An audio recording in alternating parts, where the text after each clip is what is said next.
बात ऐसी है कि प्रधानमंत्री है, कल जम्मू कश्मीर में थे, कुंभ में थे, कुंभ में गए ना बाद में, और जगह पर घूमते हैं। प्रधानमंत्री है, देश घूमना चाहिए, लोगों से मिलना चाहिए।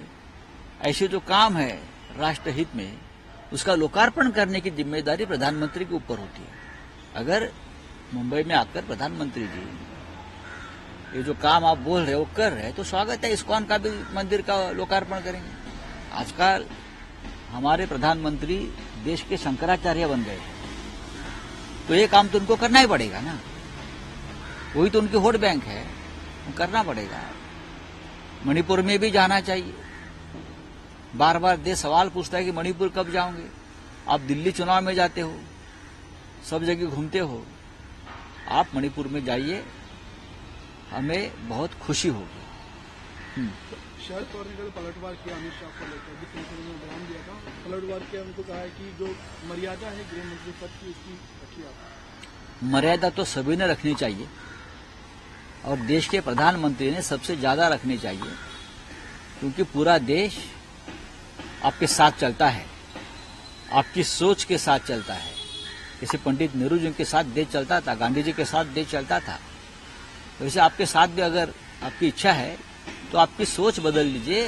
गृह मंत्री जी को भी मैं कहूंगा ये, और प्रधानमंत्री जी को, जिस भाषा का इस्तेमाल ये दो नेता करते हैं बड़े पद पर, अब तक क्या कभी हुआ नहीं था। पवार साहब ने कहा कि मैंने अब तक से बहुत गृह मंत्री देखे, लेकिन तड़ीपार गृह मंत्री पहली बार देखा है। जिसकी तड़ीपारी हो गई तो गृह मंत्री हो गया। ये पवार साहब की एक वेदना है। पवार साहब बहुत साल से केंद्र में रहे हैं, उनका अनुभव हमसे ज्यादा है। यहां आकर आप हमें धमकियां देते हो, गृह मंत्री, हाँ, गलत भाषा का इस्तेमाल उद्धव ठाकरे जी के खिलाफ करते हो, शरद पवार साहब के खिलाफ करते हो। क्या देश के सभी समस्या खत्म हो गई लॉ एंड ऑर्डर की?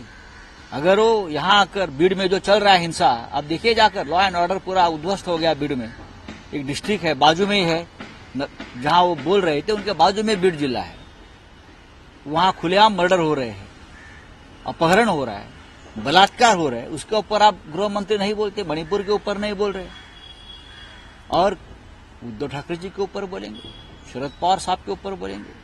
ये गृह मंत्री का काम है क्या? संकट के समय कल एक अहम बात भी कही, मातोश्री आए थे जब वो तड़ीपार थे, अमित शाह की, जैसा आपने बताया था, अरुण जेटली के पास बैठे। देखिए, ये मैंने नहीं बोला है, ये शरद पवार साहब ने बोला है। आदमी संकट के घड़ी में दर दर की ठोकरें खाता है, सभी के दरवाजे पर जाता है, मदद मांगते हैं ये लोग। अगर मदद मांगते हैं तो हमारे जैसे लोग होते हैं, वो मदद भी करते हैं। बाला साहब ठाकरे के दरवाजे हमेशा खुले थे ऐसे लोगों के लिए। बाला साहब ने तो नरेंद्र मोदी जी को भी मदद की थी, पूरा देश उनके खिलाफ था। तब बाला साहब अटल जी को और आडवाणी साहब को बोले, मोदी जी को मुख्यमंत्री पद से मत हटा ले। अगर उस वक्त मोदी जी को हटा देते तो आज मोदी प्रधानमंत्री नहीं बनते। वैसे ही अगर अमित शाह जी को हिंदू हृदय सम्राट बाला साहब ठाकरे जी ने कुछ ऐसी मदद की है जिनकी वजह से आज गृहमंत्री पद पर वो है, तो है। पवार साहब ने यही बात छेड़ी होगी। लेकिन ये क्या था कि जब पवार साहब कह रहे हैं कि जब अमित शाह तड़ीपार थे तब मदद की अपेक्षा से उन्होंने मातोश्री में बाला साहब से मुलाकात की। मातोश्री पर जो मदद की अपेक्षा से आता है वो खाली हाथ नहीं जाता।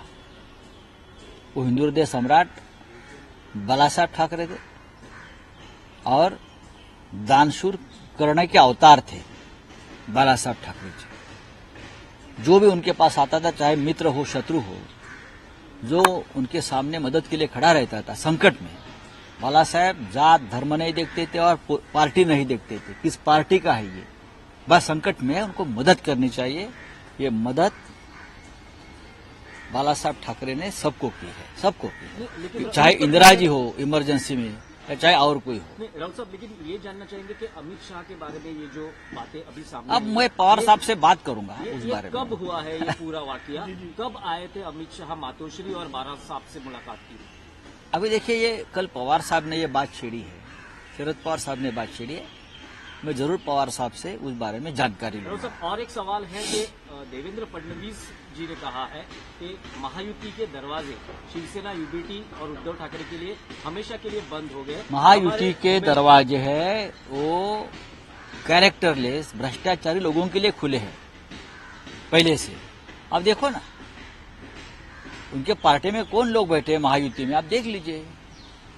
हमारे जैसे लोग उनके दरवाजे पर नहीं जाएंगे कभी, ना खड़े रहेंगे ना बैठेंगे उनके दरवाजे पे।